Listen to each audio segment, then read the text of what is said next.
Amarya ta ango. Amarya. Ina amarya su kan. Me zan gani haka? Fatima. Uwar gida ce wani. Fatima. Kina da wannan tsari ne kyau. Kika bar dauko wannan tsohon gudumar tsohon roka. Tana wanke fuska na sai abu duk tsofa ɗaya bayyana. Ayyirri ban da hancin buɗa. Yau da na yanzu ina zafafan kalaman daga bakin ka suke fitowa. Kike san da gudu. Sai ne maka. Wannan harka ta neman lada. Kike zo min da rubutu. To dan me muka zo ibadar? Menene sirrin wannan al'amari?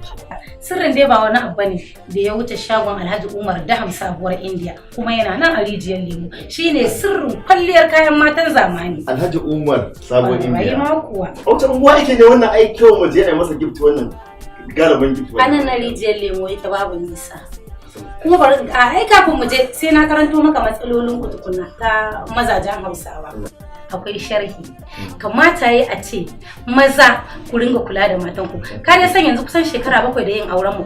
Saboda Allah da Annabi to tabbas yanzu tun da muka yi aure tun kayan lefe da ka hada mu da kayan kwalliya ka sake taba dauka ta ka ce zo mu je supermarket ko wani shago in siyo miki kayan makeup ko kayan kamshi sanin kanka ne fa mace yar kwalliya ce mace kuma sai da kwalliya sai da kayan kamshi amma ko mazan Hausawa ne wallahi sai a hankali. Ina da dole na yi mana Allah. Yanzu idan ke so mu je yanzu tukunna ba shawo Alhaji kai kazan nan dai da ake dan siya. Kana ina ne yar banzan busu ne?